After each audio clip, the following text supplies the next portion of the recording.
Compare the application of federalism and the political process of USA, Canada, Switzerland and India. India നമ്മൾ കഴിഞ്ഞ വർഷം first ഇയറിൽ പഠിച്ചിട്ടുണ്ട്. അപ്പോൾ ആ ഒരു ബേസിലാണ് ഇവിടെ എന്താ കമ്പാരിസൺ ചെയ്തത്. ഫെഡറലിസം എന്ന് പറയുന്നത് എന്താണ്? So on the basis of concentration and division of powers, political system can be divided into they are unitary and federal.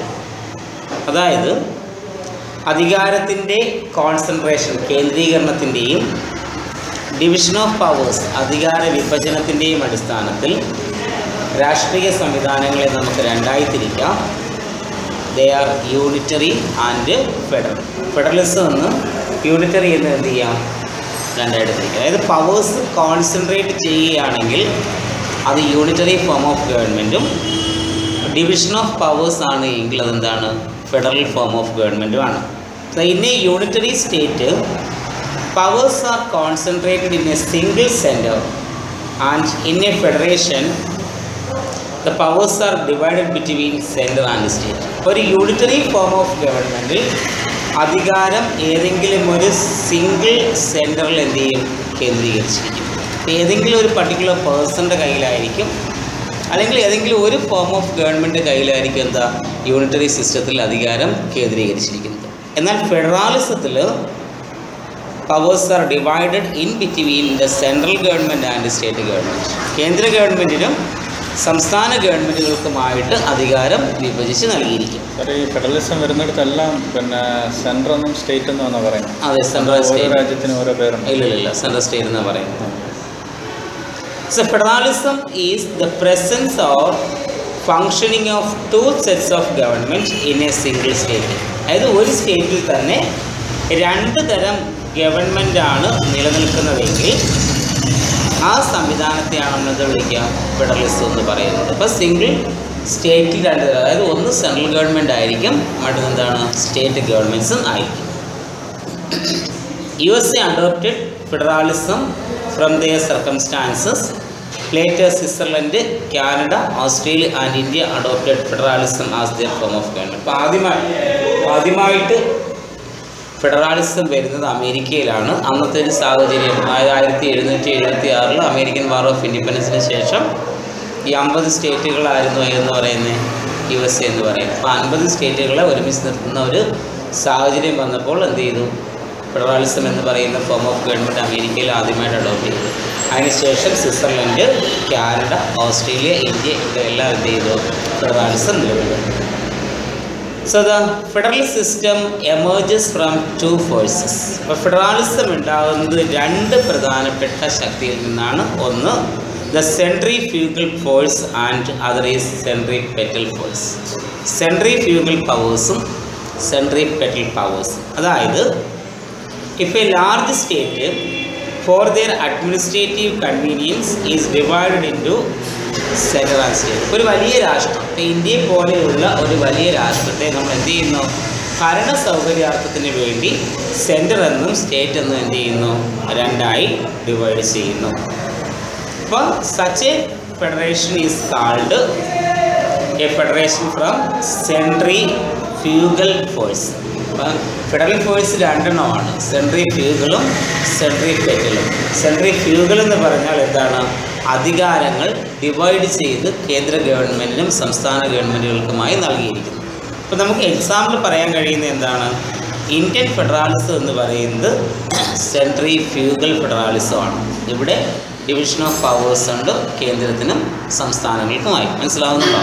ഇനി അടുത്തത്, in some of the sovereign states give up their sovereignty and join together a single state for realizing their interest can be called federation with centripetal force. അതായത് ചില പരമാധികാര രാഷ്ട്രങ്ങൾ അവരുടേതായിട്ടുള്ള പരമാധികാരം ഉപേക്ഷിച്ചുകൊണ്ട് അവരെന്ത് ചെയ്യുന്നു? ഒരു സിംഗിൾ സ്റ്റേറ്റ് ആയിട്ട് എന്ത് ചെയ്യും? ജോയിൻ ചെയ്യും. അപ്പോൾ അങ്ങനെ ഒരു സിംഗിൾ സ്റ്റേറ്റായിട്ട് ജോയിൻ ചെയ്യുന്ന ഫോം ഓഫ് ഫെഡറാലിസത്തെ നമ്മൾ വിളിക്കുന്ന പേരാണ് എന്താണ്? സെൻട്രിപെറ്റൽ. പെറ്റൽ മീൻസ് ഒരുമിച്ച് ചേരുകയാണ്. മറ്റേത് ഫ്യൂഷനാണ്. Fusion means division. പെറ്റൽ എന്ന് പറയുമ്പോൾ എന്ത് ചെയ്യുന്നു, കൂടിച്ചേരുന്നു. അപ്പം പവേഴ്സ് ഒരു സെൻട്രലിൻ്റെ കയ്യിൽ കേന്ദ്രീകരിക്കുകയാണ് എങ്കിൽ അതിനെ നമുക്ക് എന്ത് വിളിക്കാം, സെൻട്രൽ പെറ്റൽ എന്ന് പറയാം. ഫെഡറേഷൻ ആവും. ഏതാ എക്സാമ്പിൾ നമുക്ക് ഈ central petal form of federation example പറയുന്നത് പിന്നെ USA ആണ്. അതായത് അവിടെ എന്താ 50 സ്റ്റേറ്റുകളുണ്ട്, പക്ഷെ 50 സ്റ്റേറ്റുകൾ ചേർന്ന് എന്താ യുണൈറ്റഡ് സ്റ്റേറ്റ്സ് ഓഫ് അമേരിക്ക എന്ന് പറയും. അപ്പോൾ അവിടെ പിന്നെന്താ ആ USA എന്ന് പറയുന്ന ആ ഒരു പവറിനാണ് എന്താ ശക്തി, അല്ല ആ ഒരു രാഷ്ട്രം. പിന്നെ അതിനകത്ത് നമ്മൾ എന്ത് ചെയ്യുന്നുള്ളൂ, സ്റ്റേറ്റ് ഗവൺമെൻറ് വരുന്നത്. ഇപ്പം നമ്മൾ ഇന്ത്യൻ ഫെഡറാലിസം നമ്മൾ പരിശോധിക്കുകയാണെങ്കിൽ ഇവിടെ സെൻറ്റർ ഉണ്ട് എങ്കിൽ പോലും കേന്ദ്ര ഗവൺമെൻറ്റിൽ നിന്നും പവേഴ്സ് ഡിവൈഡ് ചെയ്ത് സെപ്പറേറ്റ് ആയിട്ട് അവർക്ക് ആ സംസ്ഥാന ഗവൺമെൻറ്റിൽ കൊടുത്തിട്ടുണ്ട്. അപ്പോൾ അധികാരം എന്താ, അമേരിക്കയെ സംബന്ധിച്ചിടത്തോളം അവിടെ ഓരോ സ്റ്റേറ്റ് വൈസ് ഗവൺമെൻറ് വരുന്നില്ല. നമ്മളിവിടുത്തെ പോലെ ലെജിസ്ലേറ്റീവ് അസംബ്ലി എന്ന് പറയുന്ന സിസ്റ്റം ഇവിടെ ഇല്ല അമേരിക്കയിൽ. അവിടെ ഓരോ സ്റ്റേറ്റുകൾക്ക് ഒരു ഗവർണർ ഉണ്ടായിരിക്കും. അപ്പോൾ ആ ഗവർണറും സെൻറ്ററുമായിട്ടാണ് എന്താ റിലേഷൻ വരുന്നത്. അവിടെ എല്ലാം ഒരുമിച്ചാണ് നിൽക്കുന്നത്, പവേഴ്സ് എല്ലാം കോൺസെൻട്രേറ്റഡ് ആണ്. അപ്പം അങ്ങനെ എന്താ ആ ഓരോ സ്റ്റേറ്റിന് വേണമെങ്കിൽ എന്ത് ചെയ്യാം, സോവറനായി മാറാം. പക്ഷെ അങ്ങനെ ആവാതെ അവരുടെ സോവറൻ പവർ എന്ത് ചെയ്യുന്നു, ഒരുമിച്ച് ചേർത്തുകൊണ്ട് നിലനിൽക്കുന്നു. അത് നമ്മളെന്താ പറയുക, സെൻട്രൽ പെറ്റൽ ഫോഴ്സ് എന്ന് പറയുന്ന എക്സാമ്പിൾ അമേരിക്കൻ ഫെഡറാലിസമാണ്. അതുകൊണ്ട് അതിനകത്ത് ഇത് കൊടുത്തിട്ടുണ്ട്. ഇവിടെ സെൻട്രൽ പെറ്റലിനകത്ത് സെൻട്രലിലേക്ക് പവേഴ്സ് എല്ലാം എന്ത് ചെയ്യുന്നു, കോൺസെൻട്രേറ്റ് ചെയ്യുന്നു. ഇവിടെ സെൻട്രലിൽ നിന്നും സ്റ്റേറ്റ് ഗവൺമെൻറ്റിലേക്ക് പോകുന്നു. ഇനി the word federal is derived from the Latin word foedus means covenant or treaty or an agreement. ഇപ്പോൾ ഫ്യൂഡസ് എന്ന ലാറ്റിൻ വാക്കിൽ നിന്നാണ് എന്തുണ്ടായത്, ഫെഡറാലിസം എന്ന വാക്കുണ്ടായത്. ഇതിൻ്റെ അർത്ഥം ട്രീറ്റി അല്ലെങ്കിൽ എന്താ, എഗ്രിമെൻ്റ് എന്ന് പറയും. So in the middle ages the word federal was used to denote the holy covenant between man and God. ഇപ്പോൾ പണ്ട് കാലത്തിൽ മിഡിൽ ഏജസിൽ ഈ ഫെഡറൽ എന്ന വാക്ക് ഉപയോഗിച്ചത് അന്നെന്താ ദൈവവും മനുഷ്യനും തമ്മിലുള്ള ബന്ധത്തെ എന്ത് ചെയ്യാൻ, സൂചിപ്പിക്കാൻ വേണ്ടിയായിരുന്നു. Later the word federal was used in politics.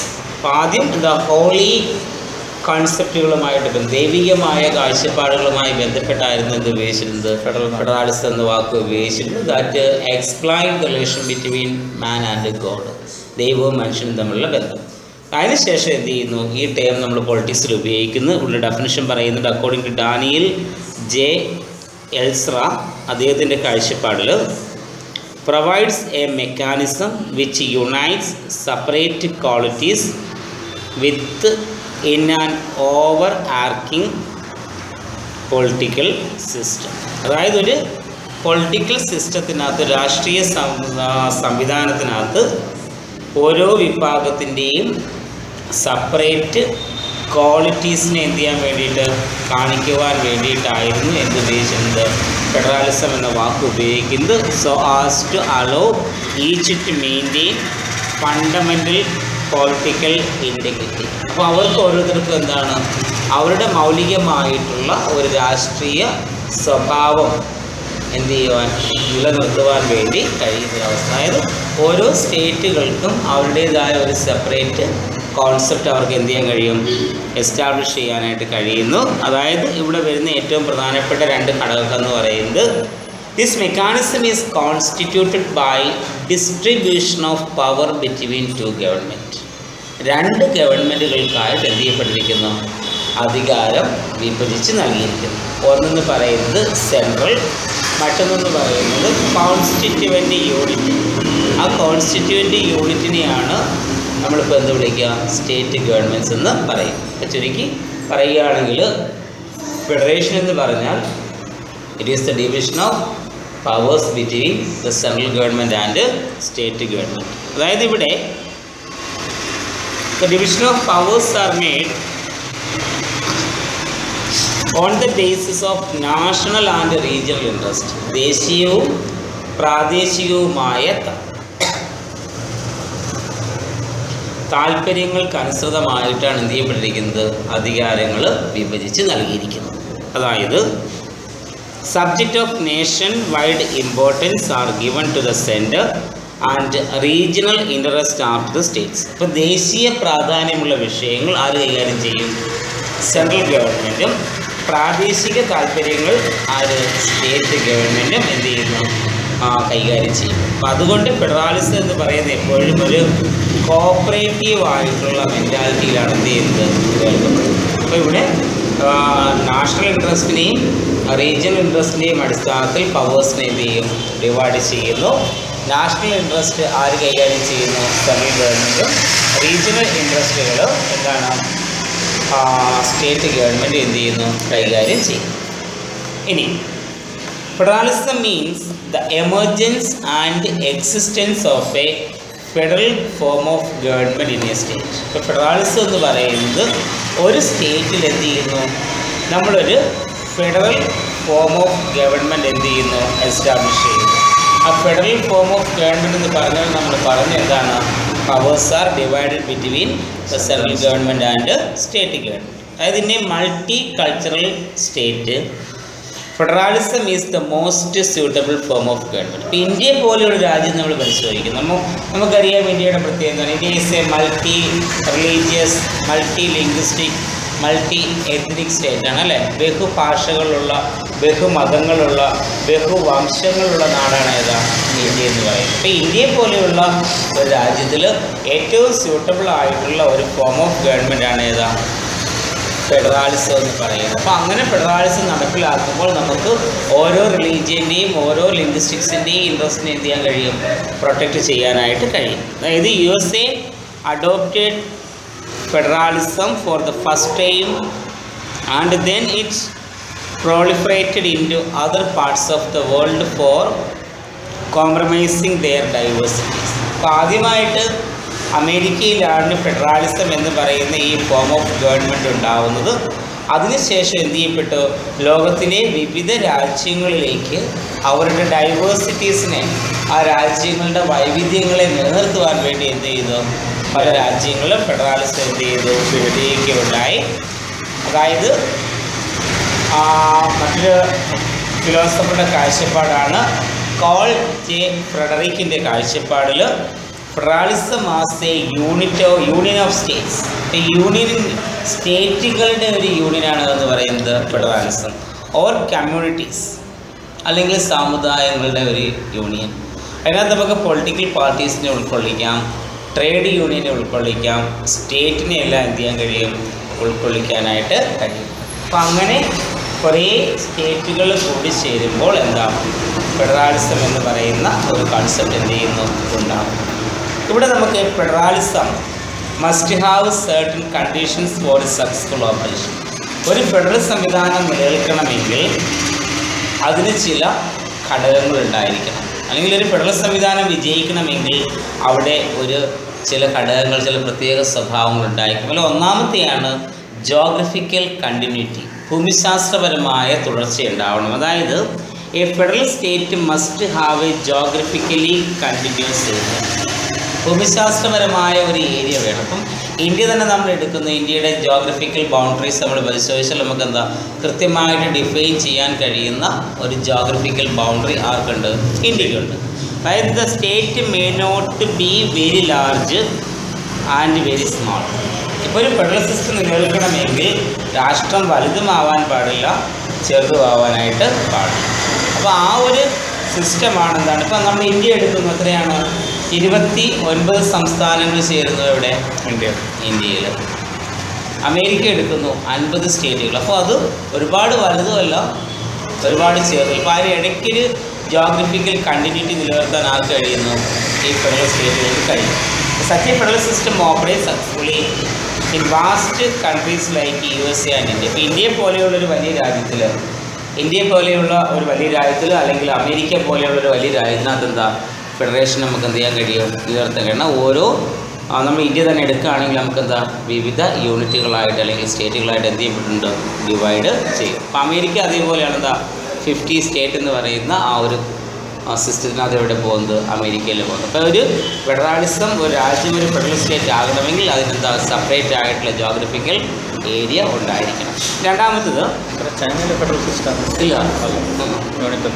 അവിടെ യൂണിറ്ററി ഫോം ഓഫ് ഗവൺമെൻറ് ആണ്. പ്രീമിയർ, പ്രസിഡന്റ്, ഈ 2 സിസ്റ്റം ഉണ്ട് അവിടെ. ഇനി ഒരു കോമൺ ഇൻട്രസ്റ്റ് വേണം. A federal system is a community of interest in the sphere of language, religion, culture. ഇപ്പോൾ ഭാഷയുടെ അടിസ്ഥാനത്തിൽ, മതങ്ങളുടെ അടിസ്ഥാനത്തിൽ, സംസ്കാരങ്ങളുടെ അടിസ്ഥാനത്തിൽ ഒരു താല്പര്യം എന്ത് ചെയ്യണം, അവിടെ നിലനിർത്തണം. അതായത് the federating units must have a common interest which act as a cementing force. ഒരു പൊതുവായ താല്പര്യം ഉള്ള സംവിധാനമായിരിക്കുന്നതെന്ന് പറയുന്നത് ഫെഡറൽ സിസ്റ്റം എന്ന് പറയുന്നത്. ഇനി similarity of social and political institutions. രാഷ്ട്രീയ സാമൂഹിക സ്ഥാപനങ്ങൾക്കിടയിൽ ഒരു സമാനത ഉണ്ടായിരിക്കണം. അതായത് the pattern of government both at the national and the regional level should be similar four A successful federation. ഒരു ദേശീയ തലത്തിലും പ്രാദേശിക തലത്തിലുമുള്ള ഗവൺമെൻറ്റുകളുടെ ആ ഗവൺമെൻറ്റുകൾ തമ്മിൽ ഒരു സിമിലാരിറ്റി, ഒരു സമാനത ഉണ്ടായിരിക്കണം. ഉണ്ടെങ്കിൽ മാത്രമേ എന്ത് ചെയ്യാൻ കഴിയുള്ളൂ, ഫെഡറേഷന് വിജയിക്കാനായിട്ട് കഴിയുള്ളൂ. അതായത് എക്സാമ്പിൾ പറയുന്നത് parliamentary form of government is adopted at the national level and regional level.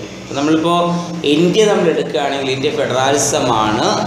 അതിനേക്കാൾ ഉപരി നമ്മൾ പറയുന്ന ഇന്ത്യ ഒരു പാർലമെൻ്ററി ഫോം ഓഫ് ഗവൺമെൻറ് ആണ്. അതായത് prime minister is the supreme. എവിടെയാണ്? ഒരു പാർലമെൻ്ററി സമ്പ്രദായത്തിൽ. അപ്പോൾ അവിടെ റീജിയണൽ ലെവലിലും ദേശീയ തലത്തിലും പ്രാദേശിക തലത്തിലും ഇന്ത്യയിൽ എന്ത് നിലനിൽക്കുന്നു? പാർലമെൻ്ററി ഫോം ഓഫ് ഗവൺമെൻറ് നിലനിൽക്കുന്നു. അതായത് അവിടെ ഡ്യുവൽ എക്സിക്യൂട്ടീവ് വരുന്നു, അല്ലേ? പ്രൈം മിനിസ്റ്ററും ഉണ്ടായിരിക്കും, പ്രസിഡൻറ്റും ഉണ്ടായിരിക്കും. അപ്പം അങ്ങനെയുള്ള ഗവൺമെൻറ് നമ്മൾ എന്ത് വിളിക്കുക? Parliamentary form of government. ഇപ്പം ബ്രിട്ടൻ നമ്മൾ എടുക്കുകയാണെങ്കിൽ അവിടെ കിങ് അല്ലെങ്കിൽ ക്യൂൻ ഒരു നോമിനേറ്റഡ് എക്സിക്യൂട്ടീവായിട്ട് എന്ത് ചെയ്യുന്നു? നിലനിൽക്കുന്നു. അപ്പോൾ ഇന്ത്യയിൽ നമ്മൾ പറയുകയാണെങ്കിൽ എന്താ, പ്രസിഡൻറ്റ് ഒരു എക്സിക്യൂട്ടീവാണ്, അതോടൊപ്പം തന്നെ എന്താ, പ്രൈം മിനിസ്റ്റർ വരുന്നു. അപ്പോൾ അവിടെ റീജിയണൽ ലെവലിലെയും നാഷണൽ ലെവലിലെയും ഇൻട്രസ്റ്റുകൾ തമ്മിൽ എന്തുണ്ടായിരിക്കണം? ഒരു സിമിലാരിറ്റി വേണം. അടുത്ത സോഷ്യൽ ആൻഡ് എക്കണോമിക് ഡെവലപ്മെൻറ്റ്, സാമൂഹ്യ സാമ്പത്തിക പുരോഗതിയാണ്. A federal system cannot function successfully unless there is social and economic development. ഒരു ഫെഡറൽ സമ്പ്രദായത്തിൽ സാമൂഹ്യവും സാമ്പത്തികപരവുമായ പുരോഗതി ഇല്ല എങ്കിൽ അവയ്ക്ക് എന്ത് ചെയ്യാൻ കഴിയത്തില്ല? വിജയിക്കാനായിട്ട് കഴിയത്തില്ല. കാരണം സോഷ്യൽ ഡെവലപ്മെൻറ്റ് എത്രത്തോളം ഉണ്ടോ അത്രയും എന്തുകൊണ്ടുണ്ടായിരിക്കണം? ഇക്കണോമിക് ഡെവലപ്മെൻറ്റ് എന്താണ്? ഉണ്ടായിരിക്കണം. അതായത് a federal system is very expensive arrangement which needs significant economic resource to run the two system of government. ഒരു ഫെഡറൽ സമ്പ്രദായം എന്ന് പറയുമ്പോൾ അവിടെ വളരെയധികം എന്താ, ചിലവേറിയ ഒന്നാണ്. അപ്പോൾ അത്രയ്ക്ക് എക്കണോമിക് സോഴ്സുകൾ ഉണ്ടെങ്കിൽ മാത്രമേ എന്ത് ചെയ്യാൻ കഴിയത്തുള്ളൂ? ഒരു ഫെഡറൽ സിസ്റ്റത്തിൽ കഴിയും. ഉദാഹരണത്തിന് നമ്മൾ പറയുന്നത് ഇലക്ഷൻ എടുക്കുന്നു. ഇന്ത്യയിൽ നമ്മൾ തിരഞ്ഞെടുപ്പ് നടത്തുമ്പോൾ എന്താ, ഒരു തിരഞ്ഞെടുപ്പ് മാത്രം പോരാ, അല്ലെങ്കിൽ പാർലമെൻറ്റിലേക്ക് മാത്രമല്ല നമ്മൾ തിരഞ്ഞെടുക്കുന്നത്. എന്താ, സ്റ്റേറ്റ് ഗവൺമെൻറ്റിൽ എന്ത് ചെയ്യുന്നു? തിരഞ്ഞെടുപ്പുണ്ട്, അവിടുത്തെ ആയിട്ടുള്ള എക്സിക്യൂട്ടീവുകൾ വരുന്നു. അപ്പോൾ അതൊക്കെ എന്താ, ചിലവേറിയ ഒന്നാണ്. അപ്പോൾ അതുകൊണ്ട് സാമ്പത്തികപരമായ പുരോഗതി എന്നതിനോടൊപ്പം സാമൂഹ്യ പുരോഗതിയോടൊപ്പം സാമ്പത്തിക പുരോഗതിയും ഉണ്ടായിരിക്കണം ഒരു ഫെഡറൽ സ്റ്റേറ്റിൽ. അടുത്ത പൊളിറ്റിക്കൽ എബിലിറ്റി, രാഷ്ട്രീയപരമായിട്ടുള്ള കഴിവുണ്ടായിരിക്കണം. The political ability of the people has its role to play in a federal system. ഇപ്പോൾ ജനങ്ങളുടേതായിട്ടുള്ള രാഷ്ട്രീയപരമായ കഴിവ്, അവയ്ക്ക് അതിന് ഒരു നിർണായകമായ പങ്ക് ഒരു പൊളിറ്റിക്കൽ സിസ്റ്റത്തിൽ എന്ത് ചെയ്യാൻ കഴിയും? വഹിക്കാനായിട്ട് കഴിയും. The success of a federation mainly depends on the political stability. എങ്ങനെയാണ് ഒരു ഫെഡറേഷൻ്റെ വിജയം എന്ന് പറയുന്നത്? അവിടുത്തെ രാഷ്ട്രീയപരമായ സ്ഥിരതയെ അടിസ്ഥാനമാക്കിയും അതോടൊപ്പം ആ പൊളിറ്റിക്കൽ സ്റ്റെബിലിറ്റി എന്ത് ചെയ്യണം? ആ ഒരു അതോറിറ്റിക്ക് എക്സസൈസ് ചെയ്യുവാനും കഴിയും. അപ്പോൾ അവിടെ രാഷ്ട്രീയപരമായ എബിലിറ്റിയും വേണം, രാഷ്ട്രീയപരമായ സ്റ്റെബിലിറ്റി എന്തായിരിക്കണം? ഒരു രാജ്യത്തിന് ഉണ്ടായിരിക്കണം. അടുത്ത ഫീച്ചർ എന്ന് പറയുന്നത് പൊളിറ്റിക്കൽ ആൻഡ് നാഷണൽ ഇൻ്റഗ്രേഷൻ, രാഷ്ട്രീയവും ദേശീയപരമായ സംയോജനം. അതായത് a federal country should be integrated politically as well as nationally. രാഷ്ട്രീയപരമായും ദേശീയപരമായും ഒരു ഇൻ്റഗ്രേഷൻ, ഒരു സംയോജനം, ഒരു കൂടിച്ചേരൽ എവിടെ ഉണ്ടാവണം? ഒരു ഫെഡറൽ സിസ്റ്റത്തിൽ ഉണ്ടായിരിക്കണം. അതായത് political map of the country should B drone on the base of the interest of the people. ആ രാജ്യത്തിൻ്റെ രാഷ്ട്രീയപരമായ ഭൂപടം തയ്യാറാക്കുന്നത് എങ്ങനെയായിരിക്കണം? അവിടുത്തെ ജനങ്ങളുടെ താല്പര്യങ്ങളെ എന്ത് ചെയ്യണം? അടിസ്ഥാനമാക്കിയായിരിക്കണം. And it should be reconciled within the requirement of national integration. അതെങ്ങനെയായിരിക്കണം പ്രവർത്തിക്കേണ്ടത്? ദേശീയ ഉദ്ഗ്രഥനം എന്ന് പറയുന്ന ആവശ്യത്തെ സാക്ഷാത്കരിക്കുവാൻ വേണ്ടി ആയിരിക്കണം ഈ ഫെഡറൽ സമ്പ്രദായം എന്ത് ചെയ്യേണ്ടത്? പ്രവർത്തിക്കുക ചെയ്യുന്നത്. അടുത്ത ആബ്സെൻസ് ഓഫ് മാർക്ക്ഡ് ഇൻഇക്വാളിറ്റി. അതായത് in federation the federating unit should have equality of status in respect of territorial and demographic competition. ഇപ്പോൾ ഭൂമിശാസ്ത്രപരമായ ഘടനയിലും ജനസംഖ്യാപരമായ ഘടനയിലും അവർക്കെന്താ ഒരു ഈക്വൽ സ്റ്റാറ്റസ്, ഒരു തുല്യമായ പദവി എന്ത് ചെയ്യണം? നിലനിർത്താനായിട്ട് കഴിയണം. അടുത്തത് സെൻട്രൽ സ്റ്റേറ്റ് കോർഡിനേഷൻ. കേന്ദ്ര സംസ്ഥാനങ്ങളുടെ സംയോജനമാണ്. അതായത് there should be a happy coordination between center and regional government. പ്രാദേശിക ദേശീയ ഗവൺമെൻറ്റുകൾ തമ്മിലൊരു സന്തോഷകരമായ കൂടിച്ചേരലായിരിക്കണം. Federalism should be cooperative and competitive. സഹകരണ അടിസ്ഥാനത്തിലുമായിരിക്കണം, എന്നാൽ കോമ്പറ്റേറ്റീവും മത്സരാധിഷ്ഠാനത്തിലുമായിരിക്കണം. പക്ഷേ അവിടെ സെൻട്രലും സ്റ്റേറ്റും തമ്മിൽ എന്തിട്ടായിരിക്കണം? ഒരു ഇൻറ്റഗ്രേഷൻ, ഒരു കോർഡിനേഷൻ എന്ത് ചെയ്യണം? ഉണ്ടായിരിക്കണം. ഇത്രയാണ് ഒരു ഫെഡറൽ സിസ്റ്റത്തിൻ്റെ വിജയത്തിന് വേണ്ടുന്ന പ്രധാനപ്പെട്ട സ്വഭാവം.